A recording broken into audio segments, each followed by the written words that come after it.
14/11/2023। मीठे बच्चे, मनुष्य को देवता बनाने की सर्विस में विघ्न जरूर पड़ेंगे। तुम्हें तकलीफ सहन करके भी इस सर्विस पर तत्पर रहना है। रहम दिल बनना है। गीत में आया ना, जहाँ जहाँ है फूल वहाँ है कांटे भी, जहाँ जहाँ पर होते हैं तूफान वहाँ सन्नाटे भी। माना साइलेंस भी होगी और तूफान भी होगा। प्रश्न है, जिसे अंतिम जन्म की स्मृति रहती है उसकी निशानी क्या है? कुछ माइंड में इसका आंसर? जिसको ये एहसास हो गया कि बस अब ये अंतिम जन्म है तो उसकी निशानी क्या होगी? बाबा पूछिए। उनकी बुद्धि में रहेगा कि अब इस दुनिया में दूसरा जन्म हमें नहीं लेना और ना तो दूसरों को जन्म देना है। यह पाप आत्माओं की दुनिया है, इसकी वृद्धि अब नहीं चाहिए, इसे विनाश होना है। हम इन पुराने वस्त्रों को उतार अपने घर जाएंगे। जन्म मरण होता रहता है ना, जिनको लगता है कि बस अब ये जो हमें ज्ञान मिला ये फाइनल है, इसके बाद हमें अब कोई अनिश्चय में नहीं आना, तो अब हमें कोई दूसरा जन्म नहीं लेना है, तो फिर पुराने वस्त्रों को उतार के कहाँ जाना है? अपने घर जाना है। नाटक पूरा हुआ। गीत है, नई उम्र की कलियां। नया ड्रामा स्टार्ट होने वाला है। कब से? नया कल्प कब से शुरू होने वाला है? तो नई उम्र सृष्टि चक्र में नई एज शुरू हो रही है ना, तो उस नई उम्र की कलियां, कोमल और कली माना अभी खिलना बाकी है उसको। ओम शांति। बाप बैठ बच्चों को समझाते हैं, तुम बच्चों को हर एक की ज्योति जगानी है, यह तुम्हारी बुद्धि में है। बाप को भी बेहद का ख्याल रहता है कि जो भी मनुष्य मात्र हैं उनको मुक्ति का रास्ता बताएं। बाप आते ही हैं बच्चों की सर्विस करने, दुख से लिबरेट करने। मनुष्य समझते नहीं हैं कि यह दुख है तो सुख का भी कोई स्थान है, यह जानते नहीं। भले ब्राह्मण हैं, उनको एक्चुअल जो सुख की परिभाषा है वो अभी भी जानते नहीं। शास्त्रों में सुख के स्थान को भी दुख का स्थान बना दिया है। अब बाप है रहम दिल, शास्त्रों में क्या दिखाया? सतयुगी एज हुई तो भी क्या हुआ? वो देवासुर संग्राम हुआ, फिर त्रेता युग हुआ तो युद्ध हो गया, तो उन्होंने शास्त्रों में क्या दिखा दिया? सुख की जगहें हैं। कौन सी? सतयुग त्रेता, वहां कोई दुख होता नहीं है। उन्होंने दिखा दिया कि वहां पर भी बहुत दुख था। अब बाप है रहम दिल, मनुष्य तो यह भी नहीं जानते कि हम दुखी हैं, क्योंकि सुख का और सुख देने वाले का पता ही नहीं है। माना अभी क्या है कि अब इससे ऊपर लेवल के सुख को नहीं जाना, जैसे हमने पुरानी दुनिया से वैराग आया, क्योंकि उससे कुछ ऊपर लेवल का सुख हमें बुद्धि के आधार से और कुछ अनुभव के आधार से भी पता चला कि असली सुख तो ये है। तो हमें तो जब तक उस दुनिया में थे तो क्या समझते थे कि सुख है। तो अभी ब्राह्मणों की दुनिया में इस चीज को टैली करें हम, जिस माहौल में है, जो भी एक परिवार है, सब कुछ है, तो उनके लिए वो उनको पता ही नहीं है कि इससे ऊपर का सुख, अतीन्द्रिय सुख, एकांत का सुख, साइलेंस का सुख, उनको ना सुख का पता है ना सुख देने वाले का पता है। उनको लगता था देने वाले ने जो देना था वो वाणियों के द्वारा हमको दिया, बस अब ऐसे हमको चलना है। तो सुख का भी पता नहीं और सुख देने वाले का भी पता नहीं। यह भी ड्रामा की भावी। सुख किसको कहते हैं, दुख किसको कहते हैं, यह जानते नहीं। ईश्वर के लिए कह देते हैं कि वही सुख दुख देते हैं, गोया उस पर कलंक लगाते हैं। ईश्वर जिनको बाप कहते हैं उनको जानते ही नहीं। बाप कहते हैं मैं बच्चों को सुख ही देता हूँ। बच्चे माना रूहानी बाप रूहानी बच्चों से बात करते हैं, तो मैं बच्चों को सुख देता हूँ, रूहानी बच्चों को। तो कैसा सुख देता होगा? कहते हैं ना, कोई कोई हम ज्ञान में आए तो हमारा बिजनेस में लॉस हो गया, हमारी तबीयत खराब हो गई, तो पता नहीं चलता कि वो कौन सा सुख देने आया है। आपकी आत्मा को रूहानी बाप रूहानी बच्चों से रोज कहते हैं, रूहानी बाप रूहानी बच्चों से बात करते हैं, ताकि बच्चों को कोई गलतफहमी ना हो कि फिर हमारा ऐसा क्यों वैसा क्यों।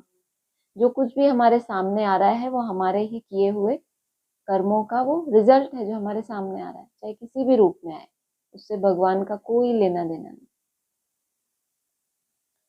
तो गोया उस पर कलंक लगाते हैं। मैं बाप कहते हैं, मैं बच्चों को सुख ही देता हूँ, तुम अब जानते हो। बाबा आया है पतितों को पावन बनाने। कहते हैं मैं सबको ले जाऊंगा स्वीट होम। वह स्वीट होम भी पावन है, वहां कोई पतित आत्मा रहती नहीं।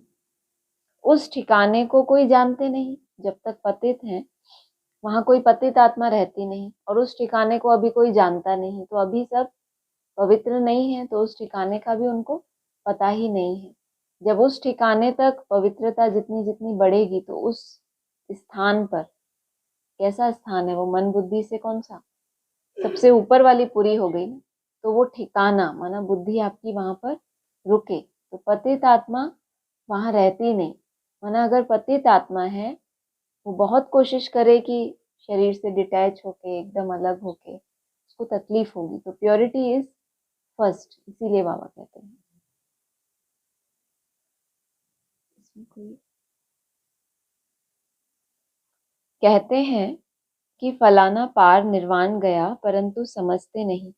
बुद्ध पार निर्वाण गया तो जरूर वहां का रहने वाला था, वहां ही गया। अच्छा, वह तो गया, बाकी दूसरे कैसे जाएं? साथ तो कोई को ले नहीं गया। बाबा कह रहे हैं कि आप कहते हो कि बुद्ध कहाँ गया,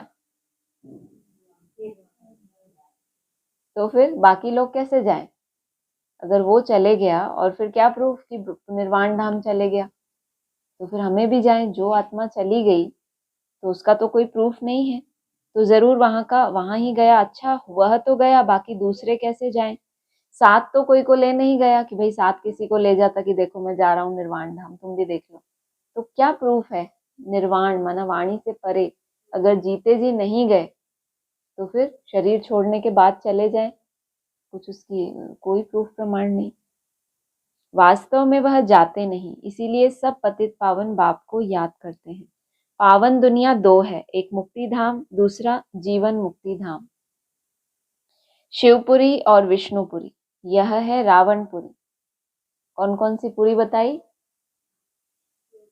आपने कुछ कहा था कि मैं वहां इसलिए बैठी हूँ क्योंकि, गो अहेड। तो बाबा कह रहे हैं शिवपुरी और विष्णुपुरी, ब्रह्मापुरी की बात नहीं आई यहाँ पे। शिवपुरी और शिवपुरी माना स्वीट होम, विष्णुपुरी हमारा लक्ष्य, वो मन मना भाव, ये मध्याजी भाव, जैसा हमें, जहां हमें जाना है, जैसा हमें बनना है। यह है रावणपुरी। यह कौन सी पुरी है? तीन पुरियां है ना, ब्रह्मापुरी, विष्णुपुरी, शिवपुरी। गुड। बाबा ने डायरेक्ट नहीं बोला। परमपिता परमात्मा को राम भी कहते हैं। राम राज्य कहा जाता है तो बुद्धि परमात्मा की तरफ चली जाती है। सतयुग को क्या कहा जाता है? राम राज्य। जबकि राज्य किसका होता है वहां? कृष्ण का, नारायण का। लेकिन कहा क्या जाता है उसको? राम राज्य। जबकि राम राज्य तो त्रेता में होता है, लेकिन सतयुग को भी क्या कहा जाता है? राम राज्य। क्योंकि राम बाप का उसमें बहुत बड़ा रोल है उसको स्थापन करने में, इसलिए उसका नाम राम राज्य है। रम्यते योगिनो यस्मिन, ऐसा कहा गया है। राम, राम माना योगियों के हृदय में जो रमन करे, विचरण करे। जो योगी हैं उनके हृदय में वो खुद ही रमन करता है, चलता फिरता रहता है, आता जाता रहता है, उनको खींचता है बार बार। राम राज्य कहा जाता है तो बुद्धि परमात्मा की तरफ चली जाती है। मनुष्य को तो सब परमात्मा मानेंगे नहीं, तो तुमको तरस पड़ता है, तकलीफ तो सहन करनी पड़ी। बाप कहते हैं मीठे बच्चे, मनुष्य को देवता बनाने में, इस ज्ञान यज्ञ में विघ्न बहुत ही पड़ेंगे। गीता के भगवान ने गाली खाई थी ना। गीता का भगवान कौन? भोलेनाथ। उन्होंने क्या किया था? गाली खाई थी ना। तो गीता पाठी ब्राह्मण जो होंगे, जो गीता को जीवन में धारण करने वाले होंगे, तो गीता के भगवान को फॉलो करेंगे। गालियां उनको भी और तुमको भी मिलती हैं। कहते हैं ना कि इसने शायद चौथ का चंद्रमा देखा होगा। यह सब है दंत कथाएं। दुनिया में तो कितना गंध है। मनुष्य क्या क्या खाते हैं, जानवरों को मारते हैं, क्या क्या करते हैं। बाप आकर इन सब बातों से छुड़ा देते हैं। दुनिया में मारा मारी कितनी है, तुम्हारे लिए बाप कितना सहज कर देते हैं। बाप कहते हैं तुम सिर्फ मुझे याद करो। कितनी मारा मारी ब्राह्मणों की दुनिया में टैली करो इस चीज को। सेवाओं के लिए, मान शान के लिए, प्रदर्शनियों के लिए मारा मारी है ना। कुछ ना कुछ खींचने की इच्छा, कुछ भी तरह की इच्छा, चाहे मान शान हो, चाहे हमारा ये बड़ा छोटा, कौन आगे कौन पीछे, सब मारा मारी से छुड़ा के बाबा ने क्या कहा, तुम सिर्फ मुझे याद करो। ये भी अगर करते हैं तो क्या है, याद में सब कुछ सेवा समाई हुई है।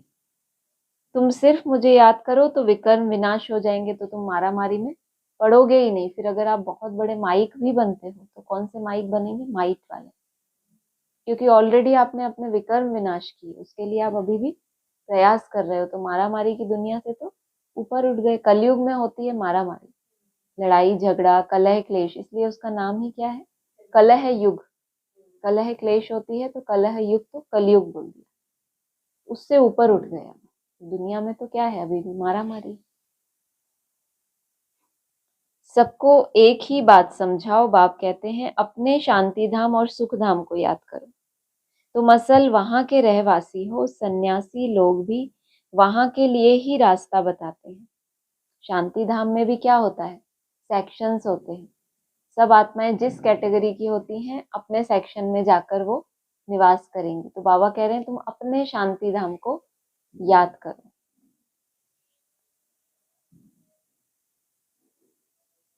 अगर एक निर्वाण धाम चला गया तो फिर दूसरे को कैसे ले जाएंगे, उनको कौन ले जाएगा। समझो कि बुद्ध निर्वाण धाम में गया, उनके बौद्धि तो यहाँ बैठे हैं, उनको वापस ले जाए ना। ले जाने के लिए बाप को ही आना पड़ता है, और कोई भी धर्म पिता अपने फॉलोअर्स को उस स्थिति में लेकर नहीं जा सकता। जब वो चला जाता है तो भक्तों की भावना होती है, तो वो कहते हैं वो तो निर्वाण में चले गए। बाप कहते हैं मेरे अलावा ले जाने का रास्ता कोई बता ही नहीं सकता। गाते भी हैं जो पैगंबर हैं, सबकी रूह यहाँ है, यानी किसी न किसी शरीर में है, फिर महिमा भी गाते रहते हैं। अच्छा, धर्म स्थापन करके गए, फिर क्या हुआ। मुक्ति में जाने के लिए मनुष्य कितना माथा मारते हैं। उसने तो यह जप तप तीर्थ आदि नहीं सिखाया। बाप कहते हैं मैं आता ही हूँ सबकी गति सदगति करने, सबको ले जाता हूँ। सतयुग में जीवन मुक्ति है, एक ही धर्म है, बाकी सब आत्माओं को वापस ले जाते हैं। जहां एक ही धर्म माना, एक ही धारणा, सबसे मुख्य धारणा कौन सी है ब्राह्मणों की, पवित्रता और स्वधर्म, आत्मिक स्वरूप। तो एक ही धर्म होगा, वहां सब आत्माओं के अंदर एक ही विशेषता होगी, उस आत्मिक स्वरूप की तरफ आकर्षण। कितना टिक पाते हैं वो सबका अलग अलग होगा, लेकिन उनको आकर्षण बहुत होगी, ये धारणा उनको अपनी तरफ खींचेगी। तो सबका एक ही धर्म है, बाकी सब आत्माओं को वापस ले जाते हैं। तुम जानते हो वह बाबा है बागवान, हम सब माली हैं। मम्मा बाबा और सब बच्चे माली बन बीज बोते रहते हैं। कलम निकलती है, फिर माया के तूफान लग पड़ते हैं। अनेक प्रकार के तूफान लगते हैं, यह है माया के विघ्न। तूफान लगते हैं तो पूछना चाहिए कि बाबा इसके लिए क्या करना चाहिए। श्रीमत देने वाला बाप है, तूफान तो लगेंगे ही। नंबर 1 है देह अभिमान। यह नहीं समझते कि मैं आत्मा अविनाशी हूँ, यह शरीर विनाशी है। हमारे 84 जन्म पूरे हुए, आत्मा ही पुनर्जन्म लेती है घड़ी घड़ी। एक शरीर छोड़ दूसरा लेना आत्मा का ही काम है। अब बाप कहते हैं तुम्हारा यह अंतिम जन्म है, इस दुनिया में दूसरा जन्म नहीं लेना, ना किसी को देना है। पूछते हैं फिर सृष्टि की वृद्धि कैसे होगी। अरे इस समय सृष्टि की वृद्धि नहीं चाहिए, यह तो भ्रष्टाचार की वृद्धि है। यह रस्म रावण से शुरू हुई है, दुनिया को भ्रष्टाचारी बनाने वाला रावण ठहरा। बाबा कहते हैं एक बैठकर एक को समझाए तो क्वालिटी वाली आत्मा तैयार होती है, और ऐसे अगर अनेकों को संदेश दिया तो क्या तैयार होगी, प्रजा तैयार होगी, क्वांटिटी तैयार होगी। तो ये भ्रष्टाचार की वृद्धि है। वृद्धि माना भ्रष्टाचार, श्रेष्ठ माना, क्यों फिर ऐसा होता है कि इतने करोड़ों को संदेश मिलता है, फिर फाइनली जब सतयुग स्थापन होता है तो शुरुआत में केवल 16,000 का गायन, फिर केवल 9 लाख सितारों का गायन, फिर भी तो फाइनली बाबा उसमें से भी चुन लेता है ना, बाकियों को वापस भेज देता है, फिर अपने अपने टाइम पे आते रहते हैं। श्रेष्ठाचारी राम बनाते हैं, इसमें भी तुमको कितनी मेहनत करनी पड़ती है। बनाते बाप हैं, लेकिन फिर भी मेहनत किसको करनी पड़ती है? हम बच्चों को। घड़ी घड़ी देह अभिमान में आ जाते हैं, ये एक मेहनत है। इसके लिए बाबा क्या करे ना, ये हमारा एक अनेक जन्म हमने जो चक्र लगाया है, तो बाबा हमारे ऊपर मेहनत करते हैं और हम भी अपने ऊपर ये वाली मेहनत करते हैं, जो हम घड़ी घड़ी देह अभिमान में आ जाते हैं। अगर देह अभिमान में ना आए तो अपने को आत्मा समझे, अगर तो अपने को आत्मा समझे, माना पहले अभिमान किसी भी तरह का, उसके बाद हम अपनी आत्मिक स्वरूप से दूर होते गए। जब साइकिल में नीचे आए, हम सीढ़ी नीचे उतरे, धीरे धीरे अभिमान बढ़ते बढ़ते उस आत्मिक स्वरूप से दूर चले गए। सतयुग में भी अपने को आत्मा तो समझते हैं ना, जानते हैं अभी यह हमारा शरीर वृद्ध हुआ है, इनको छोड़कर नया लेंगे। यह तो आत्मा का भी यहाँ तो आत्मा का भी ज्ञान नहीं है, अपने को देह समझ बैठे हैं। इस दुनिया से जाने की दिल उनकी होती है जो दुखी होते हैं। किसकी दिल होती है? जो दुखी हो जाते हैं, उनको क्या चाह होती है कि भगवान को ढूंढते हैं। दुख में सिमरन सब करे बोला जाता है ना ऐसा, तो उनको ही चाह होती है कि हमें कुछ चाहिए। तो ब्राह्मणों की दुनिया में भी यही है कि उसी पुराने जो अपना एक चल रहा है सिस्टम, उसमें भी उनको महसूस होता है कि इससे भी ऊपर मुझे कुछ चाहिए।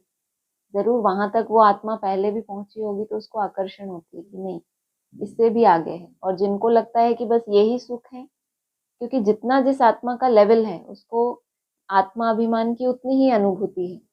और किसी का आत्मा अभिमान उससे थोड़ा सा ऊपर है, तो उसको चाह होगी उस तरह का सुख, आत्मा से रिलेटेड जो सुख है उसको उसकी तरफ आकर्षण होगी।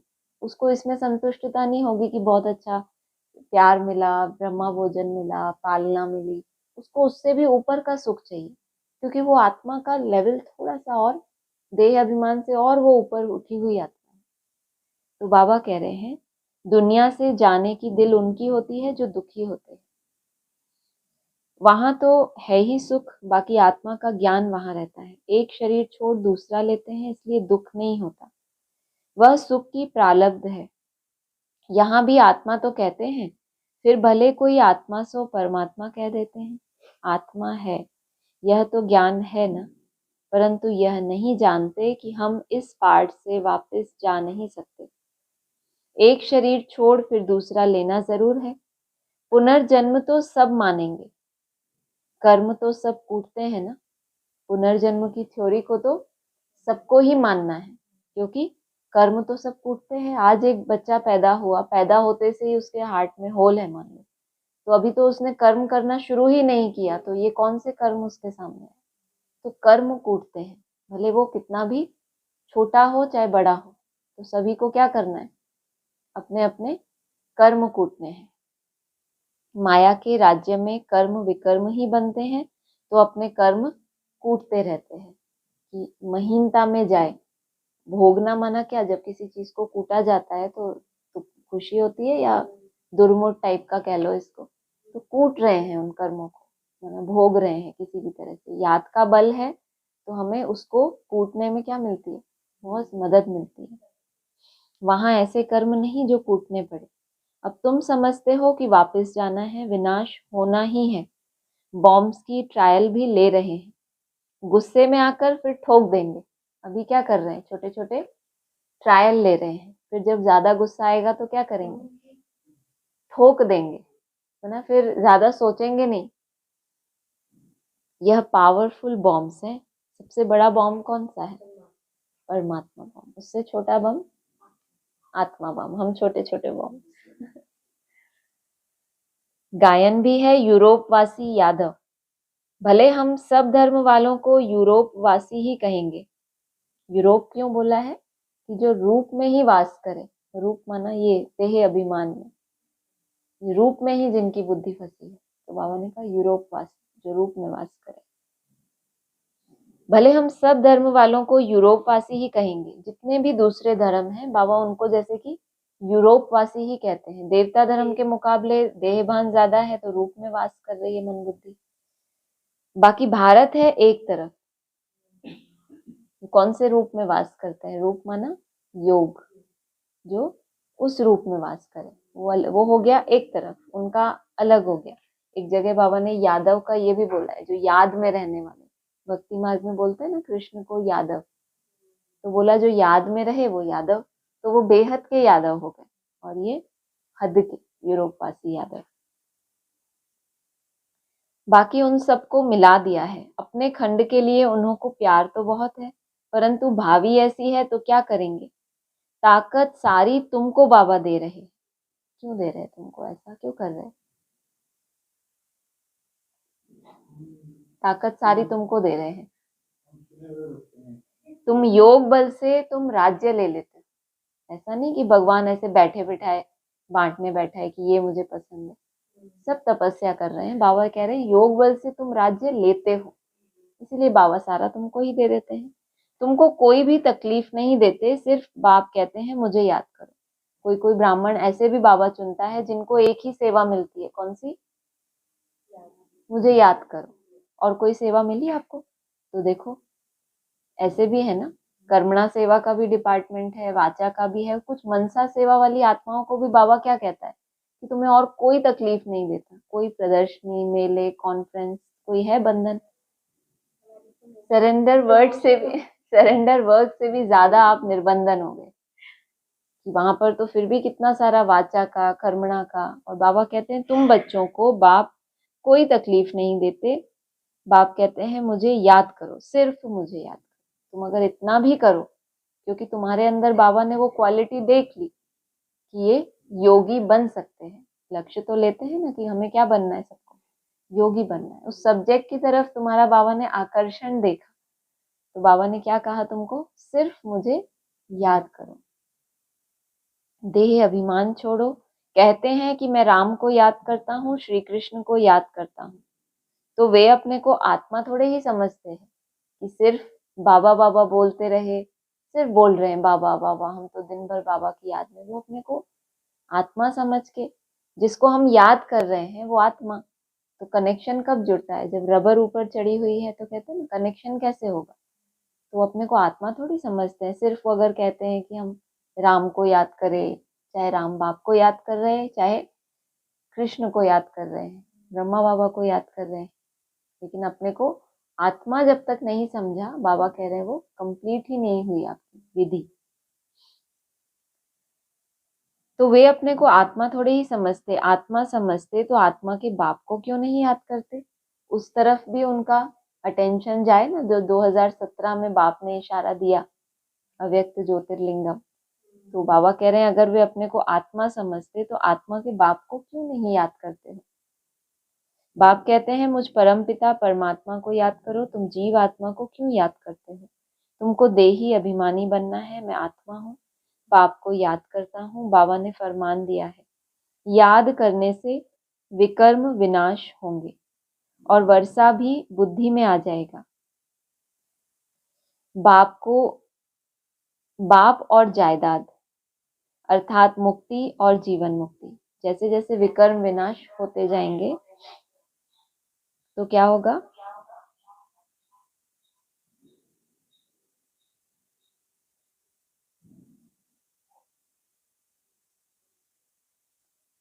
तो वर्षा भी बुद्धि में आ जाएगा कि हमने अभी तक जो याद करने से ये मिलेगा, सतयुग में ये होगा। एक्चुअल जो वर्षा हमको यहाँ मिलने वाला है, यही मेहनत की है, और जो यहाँ का यही हमको वर्षा, कौन सा वर्षा है? सुख शांति, जो 7 गुण हम कहते हैं कि आत्मा की प्यास है, वो सब उसको यही मिले। तो जितने जितने विकर्म आत्मा के विनाश होते जाएंगे, उसको वो वर्षे की फीलिंग आएगी कि मुझे वर्षा मिल रहा है। ऐसा नहीं कि सतयुग में मिलेगा या जब लास्ट समय आएगा तो हम ऐसे योग में शरीर छोड़ेंगे। वर्षे की अनुभूति तो तब हो ना जब चारों तरफ दुख।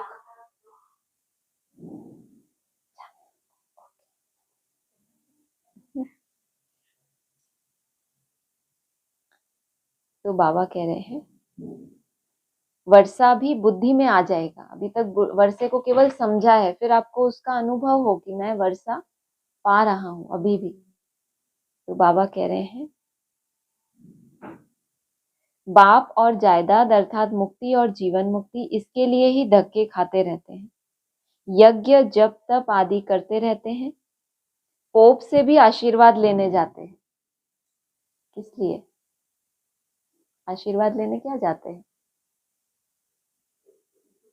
जिसके अंदर पोप लीला भरी है कि उससे भी कमजोर आत्माएं हुई ना, उनको लगता है कि ये भी अगर हमारे सिर पे हाथ रख दे, ये भी हमारे लिए थोड़ी सी शुभ भावना रखे, तो शायद हमारा भी कल्याण हो जाए।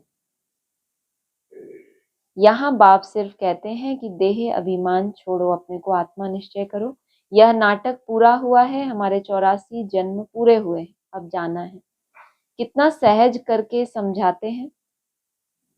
गृहस्थ व्यवहार में रहते बुद्धि में यह रखो, जैसे नाटक पूरा होने पर आता है तो समझते हैं कि बाकी अभी 15 मिनट है।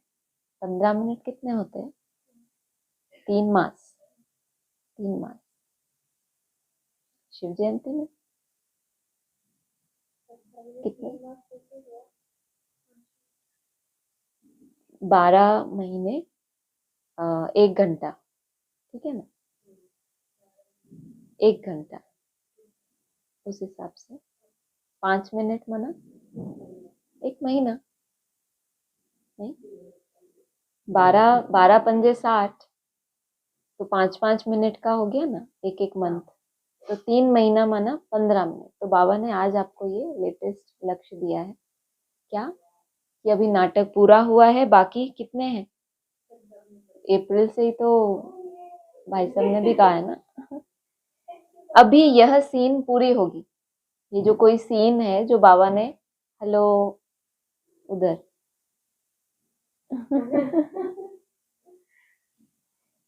रेस्ट क्या होगा 15 मिनट बाद? यह यह सीन पूरी होगी। कोई सीन होगी बाबा को, जो महाभारत जो भी कुछ है, पता नहीं, मुझे इतना आगे का नहीं, लेकिन बाबा कह रहे हैं यह सीन पूरी होगी। पूरी होनी, कहते हैं ना, काम पूरा हो गया तो कुछ पूर्णता आएगी उस सीन में, बाबा को ऐसा लगता है। एक्टर्स समझते हैं कि यह कपड़ा उतार घर को जाएंगे, अभी सबको वापस जाना है। ऐसी ऐसी बातें अपने से करनी चाहिए। कितना समय हमने सुख दुख का पार्ट बजाया है, यह जानते हैं। अभी बाप कहते हैं मुझे याद करो, दुनिया में क्या क्या हो रहा है इन सबको भूल जाओ। कौन सी दुनिया में? पुराने दुनिया। कौन सी पुरानी दुनिया? हाँ, उसमें क्या क्या हो रहा है, क्योंकि बहुत सारा है ना, उसको हम कहते हैं स्पिरिचुअल क्या, गॉसिप। तो इसलिए बाबा कह रहे हैं कि उस पुरानी दुनिया में जो जो हो रहा है उसको भी क्या करो, भूल जाओ। ड्रामा, नथिंग न्यू, हर एक अपना अपना पार्ट प्ले कर रहा है। यह सब खत्म हो जाने वाले हैं। आज जो सीन हमें दिख रही है, जो भी कोई आत्माएं हैं, आगे चल के उनको जब अपना रियलाइजेशन होगा, सब खत्म हो जाने वाला है। आज जो गलतियां दिख रही हैं, जो भी हमें कहते हैं ना, भगवान बाप आया है और ऐसा ही सब कुछ चलता रहे तो फिर ऐसा कैसा मैनेजर कि जो ऑफिस में आए और स्टाफ उसका ऐसे ही लुंजुम पुंजुम, तो कहेंगे ये कैसे मैनेजर है। तो बाबा कहते हैं ये शिव बाबा जो है ये ऐसा मैनेजर है, एक ही बार इस सृष्टि पे आता है, ऐसा मैनेज करके जाता है, उसको बार बार आने की जरूरत नहीं है। 2500 वर्ष तुम आराम से, फिर द्वापर युग में भी वो ऐसे कूद नहीं पड़ता, वो वहां बैठे बैठे ऐसे साक्षात्कार कराता है। फिर कलयुग के एकदम लास्ट में उसको फिर एकदम ऐसे डंडा लेके आना पड़ता है हमारे लिए। मुरली क्या होती है? मुरली भी क्या है? डंडा ही होता है ना, उसमें 7 छिद्र होते हैं, तो है क्या, डंडा ही है ना। तो बाबा कह रहे हैं सब खत्म हो जाने वाले हैं। जो भी हमें ये लीलाएं दिख रही हैं सब खत्म हो जाएंगी, लास्ट में सबको कहाँ जाना है? वापस जाना है। वह समझते हैं कि कलयुग अभी 40,000 वर्ष चलेगा। इसको घोर अंधियारा कहा जाता है, बाप का परिचय नहीं है। ज्ञान माना बाप का परिचय, अज्ञान माना नो परिचय। किसका? बाप का। बाबा कहते हैं ना, फादर है तो फादर हमसे मिलना चाहिए ना। फादर हो और कभी हमसे मिले ही ना, उसकी स्मृति की छाप आपके मन बुद्धि में पड़ेगी ही कैसे? आज कलयुग का एकदम लास्ट है, किसी को भी बोलो तो बोले भगवान बैठा है। तो उसकी बुद्धि में कभी ना कभी तो, जिस इंसान से आप कभी मिले ही नहीं हो इस लाइफ में, कभी भी आप उसको याद करोगे? कभी भी। तो आज हर एक मनुष्य आत्मा के अंदर ये छाप कहाँ से आ गई कि कोई भी दुख आता है तो कहता है भगवान को याद। भले भगवान को नहीं जानता, लेकिन उसके ये कहाँ से आई छाप कि वो ही सबको मना लास्ट हमारा एक वो ही है किनारा। जब संसार भी ठुकरा दे, कोई ना बचे, तो क्या करो? तो ये कभी ना कभी तो ऐसा हुआ होगा ना। लास्ट टाइम जब आएगा सृष्टि का, तो सब बाबा कहें सब संबंध झूठे सिद्ध हो जाएंगे। एक बाप और दूसरा ना कोई, ये ब्राह्मणों को तब अनुभव होगा एकदम गहराई से कि बस एक। तो वो जो छाप पड़ जाती है ना मन बुद्धि के ऊपर, तभी ऐसा होता है कि केवल एक ही है। तो बाबा कह रहे हैं अज्ञान माना नो परिचय, तो गोया घोर अंधियारे में है। अभी तुम घोर सोजरे में हो, नंबरवार पुरुषार्थ अनुसार। अब रात पूरी होने वाली है, हम वापस जाते हैं। आज ब्रह्मा की रात, कल ब्रह्मा का दिन होगा। आज क्या? रात, कल दिन। ठीक है ना? कल ही दिन 15 नवंबर। कल 15 नवंबर भी है ना। कल से एक नई स्टार्ट हुई ना हमारी, कि अभी तो सबका रेगुलरिटी पंक्चुअलिटी का पेपर है ना। अभी तो 3 महीने तक बाबा ने कहा अभी 15 मिनट हैं। अभी तो 21 दिन हमको क्या हुआ, ट्रेनिंग मिल गई कैसे हमारी रूटीन सेट हो, कैसे हमें अलर्ट होकर पुरुषार्थ करना है। उसके बाद हम अब ना उंगली पकड़ के चलाया बाप ने। अब बाप देखे पीछे खड़ा होके कि बच्चा कितने कदम आगे चल रहा है, तो बाबा को ऐसा भी तो करना पड़ेगा। तो बदलने में टाइम तो लगेगा ना। आज और कल बाबा कह रहे हैं, बाबा के हिसाब से, बाबा के लिए तो 24 घंटा। कहते हैं मैं कल आया था आज फिर आया हूँ। तो उनको ऐसा लगता है कि अभी कल ही तो आया था, फिर इनके पास डंडा लेके आ गया मैं। तो उसके लिए वो टाइम, तो उसके हिसाब से उन्होंने फिर लास्ट में क्या बोला, सॉरी बाद में क्या बोला, बदलने में टाइम तो लगेगा ना। माना तुमको ऐसा लगेगा कि बहुत टाइम, बाबा को क्या लग रहा है आज तुम्हारी रात है और कल तुम दिन में चले जाओगे। तुम जानते हो अब हम मृत्यु लोक में हैं, कल अमर लोक में होंगे। पहले तो वापस जाना होगा। ऐसे यह 84 जन्मों का चक्र फिरता है। यह फिरना बंद नहीं होता। वापस जाना माना ऊपर से नीचे आए ना। सतयुग में संकल्पों से हमारी शुरुआत हुई, वहां शुभ संकल्प, धीरे धीरे व्यर्थ, फिर नेगेटिव। अब फिर वापस जाना पड़े, पहले नेगेटिव खत्म करना पड़े, व्यर्थ को शुभ में बदलना पड़े, उसके बाद उस शुभ को भी एक पॉइंट पे टिकाना पड़े। तो गए वापस। परमधाम से आए थे तो कैसे थे? नो संकल्प, या वहां पर थे तो भी नो संकल्प एट ऑल, ऐसी स्थिति थी ना हमारी।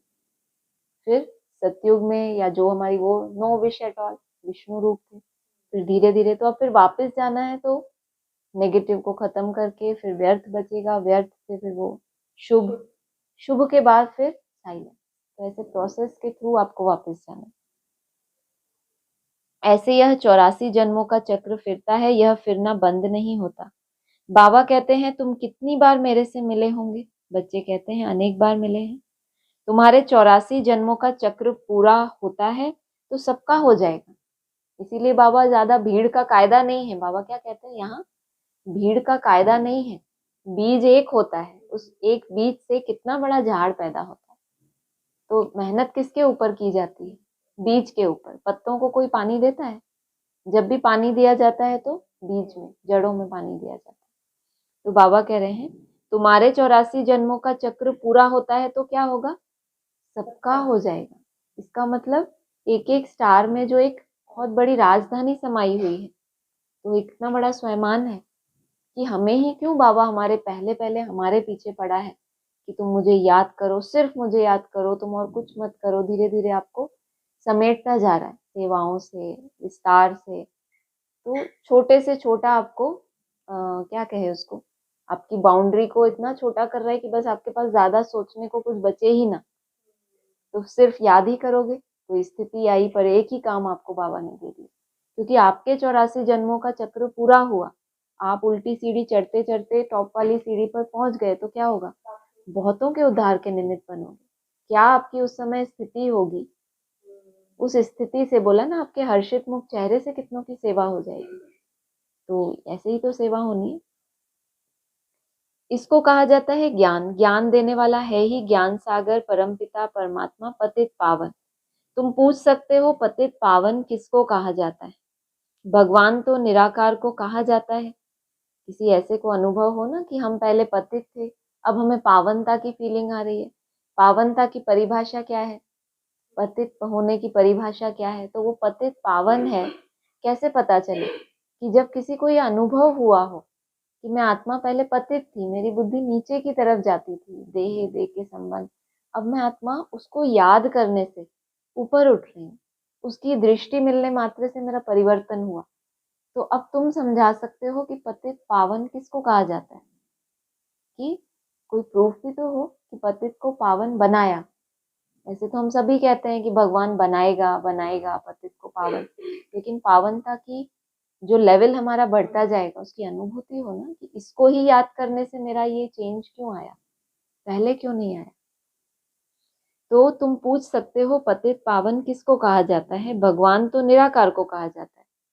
भगवान निराकार को कहा जाता है और अब पूछ सकते हो पतित पावन किसको कहा जाता है? प्रश्न खुद भगवान होके प्रश्न हमसे पूछ रहे हैं। कैसा लगता है? क्वेश्चन मार्क लगाया हुआ है। फिर तुम रघुपति राघव राजा राम क्यों कहते हो? राम के लिए गायन है ना, पतित पावन सीताराम। तो बाबा कह रहे हैं आत्माओं का बाप तो वह निराकार ही है। समझाने की बड़ी ही युक्ति चाहिए। दिन प्रतिदिन तुम्हारी उन्नति होती रहेगी। बाबा ने एक अव्यक्त वाणी याद है आप लोगों को? स्पेशल क्लास हुई थी बीच में एक बार भाई साहब की, उसमें आया था 1 मास फरिश्ता रूप का अभ्यास करेंगे वो बढ़ता जाएगा, फिर दूसरे मास में और बढ़ेगा, फिर तीसरे मास में और बढ़ेगा। याद है? उस बात को भी 1 मास तो हो गया। तो अभी बाबा फिर कह रहे हैं, अभी 15 मिनट हैं, अपने फरिश्ता स्वरूप का अभ्यास, जो आप बार बार कह रहे थे कि ये क्यों स्पेशल क्लास हुई है, उसमें ही ये पॉइंट आया। उसको आज रिवाइज करें, उसको सुने दोबारा, तो उसमें ये चीज है। वो ये एक है, हमारे ग्रुप पे भी स्क्रीनशॉट डाला था कि फरिश्ता रूप का अभ्यास 3 मास का ही कुछ उसमें था। 1 मास करेंगे वो और बढ़ेगा, फिर अगले मास और बढ़ेगा। तो बाबा भी कह रहे हैं दिन प्रतिदिन तुम्हारी उन्नति होगी। मास की बात नहीं कर रहे, हर दिन में आपको लगे कि आज मैंने कल से क्या बेहतर किया, तो आपको ऐसा लगे। दिन प्रतिदिन तुम्हारी उन्नति होती रहेगी क्योंकि गुह्य ज्ञान मिलता रहता है। उन्नति का आधार क्या है? गुह्य ज्ञान। ये बहुत सुंदर पॉइंट है कि कैसे हमारी उन्नति हो जब हमें ज्ञान भी दिन प्रतिदिन नया मिले। हम सालों से बस एक चीज को रिपीट कर रहे हैं, उससे उन्नति को बाबा को नहीं लग रहा कि उससे बहुत कोई हमारी उन्नति होगी। दिन प्रतिदिन उन्नति का आधार है गुह्य ज्ञान। अगर आपकी महीनों में सालों में आपकी प्रोग्रेस होनी है, कई बार हम उस ज्ञान का अपनी तरह से मंथन करते हैं तो भी कोई टचिंग आती है। ज्ञान क्या है? और स्वयं को जानना भी तो ज्ञान है ना। हमारे योग को क्या कहते हैं भाई साहब? योग हमारे लिए क्या है कि अपने आप को हम और अच्छे से आज जान पाए, अपनी किसी भी कमजोरी को जो अभी तक हमें नहीं पता थी, आज मुझे उसका ज्ञान हो गया। तो आपको नया ज्ञान हुआ ना आज, ये भी तो गुह्यता है। आत्मा में इतने जन्मों का अकाउंट, छोटी सी आत्मा जो दिखती भी नहीं है और इतना बड़ा पार्ट बजाती है, इतना बड़ा, अच्छा बुरा सब तरह का, तो उसमें कितनी गुह्यता होगी।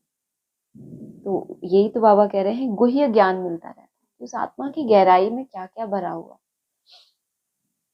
समझाने के लिए है सिर्फ अलफ की बात। अलफ को भूले तो ऑर्फन हो गए, दुखी होते रहते हैं। एक द्वारा एक को जानने से तुम क्या होते हो? 21 जन्म सुखी हो जाते हो।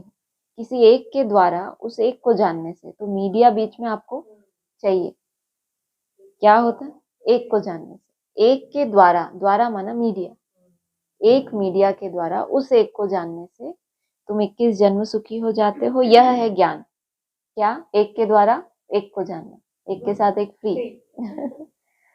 वह है अज्ञान जो कह देते हैं कि परमात्मा सर्वव्यापी है। माना जो सामने है बस यही शिव बाबा है, जो बोल रहा है ये शिव बाबा की वाणी हो गई, तो क्या हो गया? सर्वव्यापी। तो बाबा कहते हैं मुझे ठिक्कर भीतर सब में ठोक दिया। ठिक्कर भीतर माना क्या होता है कि जिस बुद्धि, ये बुद्धि से बाबा मिसाल देते हैं कि कहते पत्थर बुद्धि हो क्या, समझ कुछ आता नहीं, ऐसा कहते हैं ना, समझ नहीं आता है, तो वो ठिक्कर पत्थर इसको कहा जाता है, ठोकर। तो उनमें भी मुझे ठोक दिया। ठोक दिया मतलब मैं हूं नहीं वहां पर। इसलिए बाबा कहते हैं ना, निमित्त शब्द शब्द का अर्थ भी बहुत भारी है। जो अपने को केवल इंस्ट्रूमेंट समझे, जैसे कोई इंस्ट्रूमेंट है, ये इंस्ट्रूमेंट है, हम जितना बोलेंगे उतनी ही आवाज उसमें जाएगी ना, अपनी तरफ से कुछ जोड़ेगा क्या? कोई कोई इंस्ट्रूमेंट होते हैं ना, बीच में अपना ही नॉइज जोड़ते रहते हैं, तो हम उसको फेंक देते हैं कि ये अच्छा नहीं है, नॉइज आता है इसमें, खराब डिस्टरबेंस आता है, तो वो अच्छा इंस्ट्रूमेंट नहीं होता। जो बोलने वाला है उसके बीच में अपनी ही कुछ खराबी के कारण वो बीच बीच में आवाजें करता रहे, तो वो कैसा होता है? उसको हम फेंक देते हैं, तो वो इंस्ट्रूमेंट अच्छा नहीं होता जो बीच में अपनी मिक्सचैरिटी कर दे उसमें। तो निमित्त माना केवल इंस्ट्रूमेंट। तो निमित्त बनने के लिए भी बहुत पुरुषार्थ चाहिए, निमित्त भाव, निर्माण भाव। तो बाबा कह रहे हैं, 5 विकार रूपी, बाप कहते हैं तुम्हारे अंदर भूत सर्वव्यापी हैं, 5 विकार रूपी रावण सर्वव्यापी है। यह बातें समझानी पड़ती हैं। हम ईश्वर की गोद में हैं, यह बड़ा भारी नशा होना चाहिए। हम ईश्वर की गोद में हैं, बड़ा भारी नशा होना चाहिए। फिर भविष्य में देवताई गोद में जाएंगे, वहां तो सदैव सुख है। शिव बाबा ने हमको अडॉप्ट किया है, उनको याद करना है, अपना भी और दूसरों का भी कल्याण करना है, तो राजाई मिलेगी। यह समझने की बड़ी अच्छी बात है। शिव बाबा है निराकार, हम आत्मा भी निराकार है। वहां हम अशरीरी नंगे रहते थे, बाबा तो सदैव अशरीरी ही है। बाबा कभी शरीर रूपी कपड़ा पहन पुनर्जन्म नहीं लेते।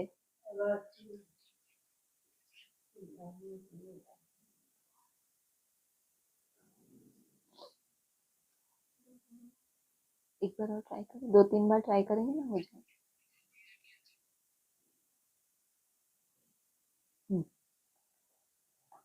बाबा कह रहे हैं, बाबा तो सदैव अशरीरी ही है। सदैव माना कितने वर्ष? 5000 वर्ष। बाबा कभी भी शरीर रूपी कपड़ा पहन पुनर्जन्म नहीं लेते। शरीर रूपी कपड़ा पहनते हैं लेकिन पुनर्जन्म नहीं लेते। वो कपड़ा पहन के, कपड़ा पहनकर पुनर्जन्म नहीं लेते, लेकिन कपड़ा तो पहना है ना। और सदैव अशरीरी है। बाबा एक बार री इनकारनेट करते हैं, पहले पहले ब्राह्मण रचते हैं, तो उनको अपना बनाकर और नाम रखना पड़े ना। ब्रह्मा नहीं तो ब्राह्मण कहाँ से आए? अगर ब्रह्मा ही मौजूद नहीं है तो फिर ब्राह्मण कहाँ से आए? वो तो कहते हैं ब्रह्मा आए, ये संदेश देकर चले गए। बाबा कह रहे अगर ब्रह्मा नहीं है तो ब्राह्मण हो ही नहीं सकते। तो यह वही है जिसने पूरे 84 जन्म लिए हैं, गोरा जो फिर सांवरा बना है। सुंदर से श्याम, श्याम से सुंदर बनता है। भारत का भी हम श्याम सुंदर नाम रख सकते हैं। मुरलियों में ये बात 2 आत्माओं के लिए खास आती है, राम और कृष्ण। बाबा ने कहा है रामायण की सारी कहानी किसके ऊपर है? भारत के ऊपर। रामायण में किसकी कहानी है वैसे? राम की कहानी। बाबा कह रहे हैं किसकी कहानी है? भारत की कहानी है। तो उस आत्मा को बाबा ने क्या टाइटल दिया? भारत। दूसरा अभी क्या बोला? भारत का भी हम श्याम सुंदर नाम रख सकते हैं। तो श्याम सुंदर किसको कहा? कृष्ण को। तो ये 2 आत्माओं को विशेष बाबा टाइटल देते हैं, भारत। जबकि कोई जड़ भारत है उसको श्याम सुंदर कहेंगे क्या? कोई जड़ देश श्याम बन गया, अब सुंदर बन गया, ऐसा कभी होता है? तो बाबा कह रहे हैं भारत को ही श्याम, भारत को ही गोल्डन एज सुंदर कहते हैं। ऊपर बोला ना, ब्रह्मा नहीं तो ब्राह्मण कहाँ से आए? माना ब्रह्मा है तो यह वही है। ये ब्रह्मा जो है, जो नहीं है उसकी बात नहीं है, बोला है ना।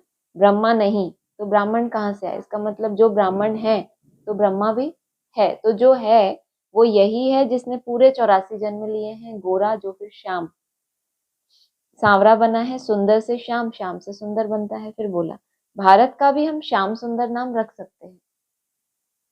तो भारत ही काम चिता पर बैठ काला बनता है, भारत ही ज्ञान चिता पर बैठ गोरा बनता है। कोई जड़ देश तो काम चिता पर नहीं बैठेगा, ना ही ज्ञान चिता पर बैठेगा। भारत से ही माथा मारना पड़ता है। किसको?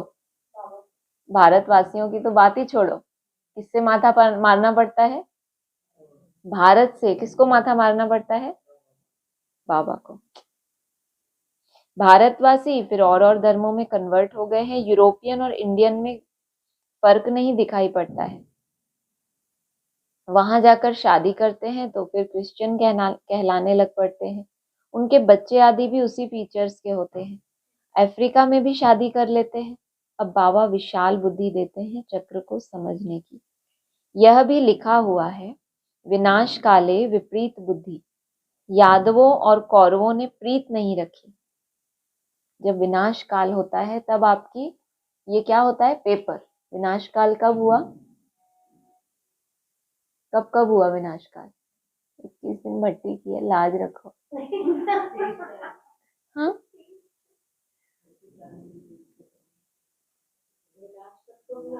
विनाश काले विपरीत बुद्धि। हाँ, 76 में जो एक अनाउंसमेंट थी कि ये परिवर्तन होगा बहुत बड़ा, तो अब कुछ भी नहीं दिखाई दिया ब्राह्मणों को, तो उस समय ये चांस था कि अब आप विपरीत बुद्धि बन जाओ।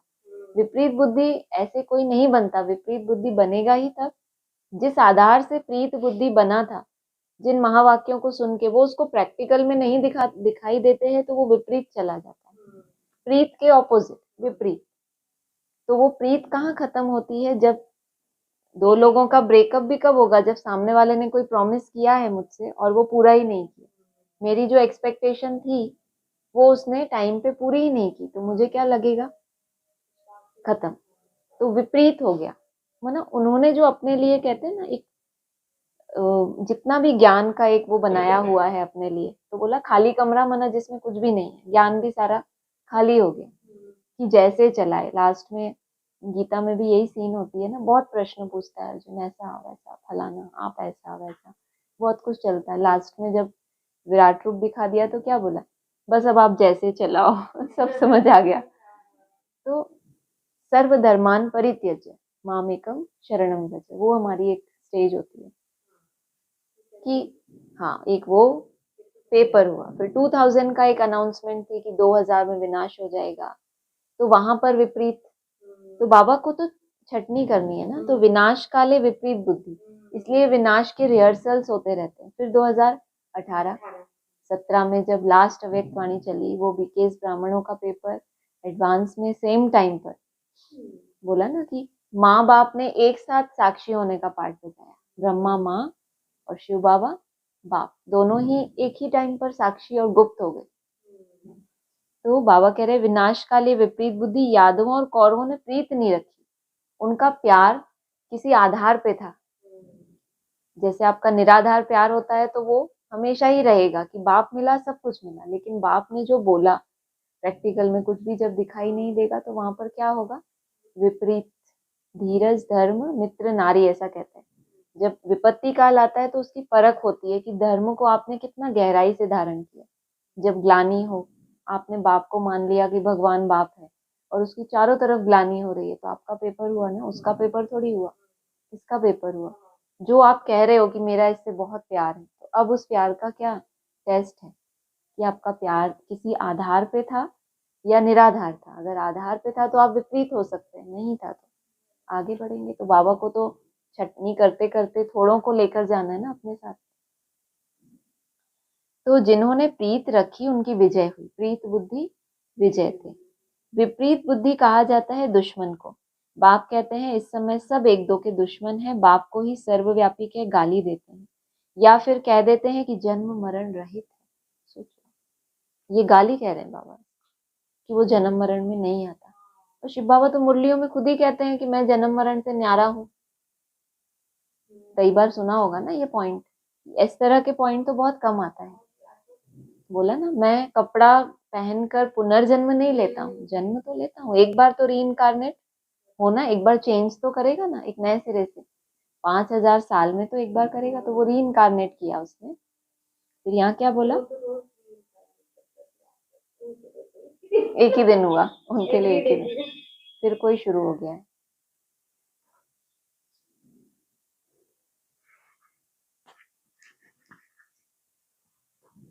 इस माइक को कुछ करना पड़े। तो बाबा कह रहे हैं सर्वव्यापी कहकर गाली दे देते हैं, या फिर कह देते हैं क्या क्या कह देते हैं? पीछे क्या कह देते हैं? आगे वाले फिर या तो सर्वव्यापी कह देते हैं या फिर जन्म मरण रहित। नहीं आता जन्म मरण में। और एक मुरली क्या कहती है, जन्म तो लेता हूँ लेकिन पुनर्जन्म नहीं लेता हूँ। और यहाँ पर क्या बोला, या तो मुझे सर्वव्यापी कह देते हैं या कहते हैं जन्म मरण रहित। बहुत इंपॉर्टेंट। उनको कोई भी नाम रूप नहीं है। ओ गॉड फादर भी कहते हैं, साक्षात्कार भी होता है आत्मा और परमात्मा का, उसमें और परमात्मा में फर्क नहीं रहता। बाकी नंबरवार कम जास्ती ताकत तो होती ही है। मनुष्य भल मनुष्य है, उनमें भी तो मर्तबे होते हैं, मतलब मनन चिंतन करने वाले सब हैं, लेकिन उनमें भी तो कैटेगरी है, आपका मनन चिंतन किस लेवल का चल रहा है। परमात्मा में फर्क नहीं रहता। बाकी बुद्धि का फर्क है। ज्ञान सागर ने तुमको ज्ञान दिया है तो उनको याद करते हो, वह अवस्था तुम्हारी अंत में बनेगी। अमृत वेले सिमर सिमर सुख पाओ। अमृत वेला सफल किया सबने?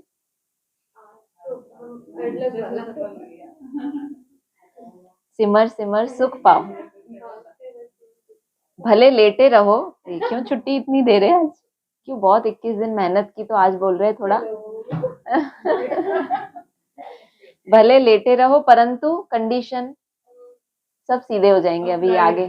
क्या हो सकता है? भले लेटे रहो परंतु नींद नहीं आनी चाहिए। आज नहीं आई?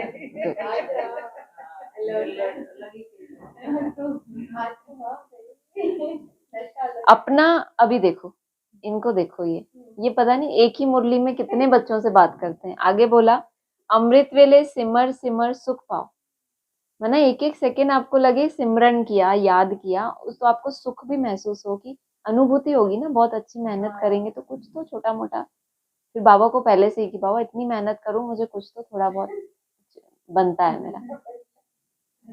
भले लेटे रहो परंतु नींद नहीं आनी चाहिए। अपना हट कर बैठना चाहिए, हट कर बैठना चाहिए। आप कौन से वाले हो दोनों में से? भले लेटे रहो, नींद नहीं आनी चाहिए, ये किसके लिए? ऐसा कौन दिखाया? नींद, वैसे नींद नहीं आती, वो वाला केस है वो। हाँ वो देखा। और आप लोग, अब सबका अपना अपना है, हर एक को अपना पता है कि कैसा होता है, कि किस पोजीशन में बैठना। मना यहाँ बैठना है वैसे तो हमें, मना कैसे भी करके यहाँ बैठना है, अपना हट कर मुझे यहाँ बैठे रहना है। बीच में जैसे ही, जैसे आपने ट्रायल लिया कि चलो लेट के नींद नहीं आएगी, अगर आपको एहसास हुआ कि आ गई तो फिर क्या करो? एक बार ट्रायल ले लो ना। बाबा कह रहे हैं लेटे लेटे, उसका इतना अच्छा। फिर थोड़ा अगर आपको लगे कि नहीं नहीं नहीं, मेरे लिए नहीं था, मेरे लिए नहीं था, तो फिर हट करके बैठना शुरू कर दो। मेहनत है, लेटे लेटे कोई मेहनत है, लेकिन ऐसे करके बैठना मना मेहनत है। मना यहाँ बैठना कैसे भी करके, उसमें ही सारी मेहनत है। पोजीशन कौन सी आपको रखनी है वो आप अपनी हिसाब से डिसाइड करो। और एक है सबसे सुंदर, कौन सा है? नहीं, बैठना हो गया, लेटना हो गया, और उससे सुंदर चलना फिरना, टहलते टहलते छत पे चले जाओ। ये वाला क्यों भूले? हमारा जो रिसेंट हमारा डायरेक्शन ये मिला हुआ है। वैद्य लोग भी दवाई देते हैं अमृत वेले के लिए। हम कहते हैं ना खाली पेट कोई भी दवाई खानी चाहिए तो उसका असर ज्यादा होता है। जब आप नींद करके उठते हैं तो यहाँ पर आपका सब कॉन्शियस सुबह सुबह कैसा रहता है? एकदम प्लेन। कल का सब कुछ, अभी हमारा डे स्टार्ट होगा तो फिर जो रूटीन वाइज हमारे काम है वो शुरू होंगे। तो वैद्य लोग भी दवाई खाली पेट देते हैं। तो बाबा भी क्या कहते हैं उस समय, जितना भरना चाहो अपने अंदर मेरी याद को भर लो, तो वो दिन भर स्टॉक आपका चलता रहे। यह भी दवाई है। रचता बाप ब्रह्मा द्वारा ब्राह्मण रचकर पढ़ाते हैं। पहले ब्रह्मा के द्वारा ब्राह्मणों को रचते हैं, फिर उनको पढ़ाते हैं। ब्रह्मा ही नहीं तो ब्राह्मण कहाँ से आए? बाबा ने बोला ना ऊपर। यह बात सबको समझानी, समझा लोगे सबको? गुड। अच्छा, मीठे मीठे सिक्की लदे बच्चों प्रति माता पिता बाप दादा का याद प्यार गुड मॉर्निंग। रूहानी बाप की रूहानी बच्चों को नमस्ते। रूहानी बच्चों की रूहानी बाप दादा को। सार है, हमने ईश्वर की गोद ली है, फिर देवताई गोद में जाएंगे। इसी रूहानी नशे में रहना है, अपना और दूसरों का कल्याण करना है। अमृत वेले उठ ज्ञान सागर के ज्ञान का मनन करना है। एक की अव्यभिचारी याद में रहना है। देह अभिमान छोड़ स्वयं को आत्मा निश्चय करना है। जहां जहां देह का महसूस हो कि ये तो अहंकार आ गया, ये तो अभिमान आ गया, उसकी चेकिंग होती जाए और उसको आगे के लिए फिर उसको छोड़ने का संकल्प। वरदान है, अमृत वेले से रात तक याद के विधि पूर्वक हर कर्म करने वाले सिद्धि स्वरूप भव।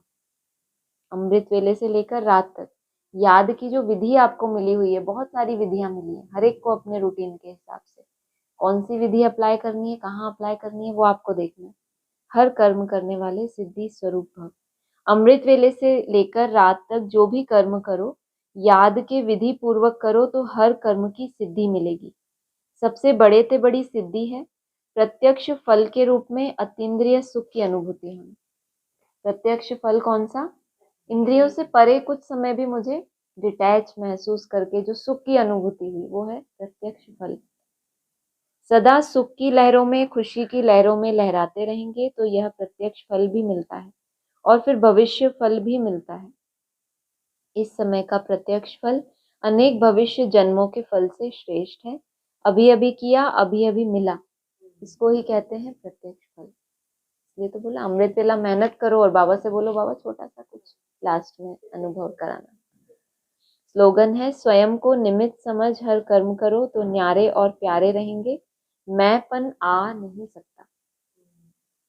उसमें निमित्त समझ के कर्म करने की यही विशेषता होती है। ओम शांति।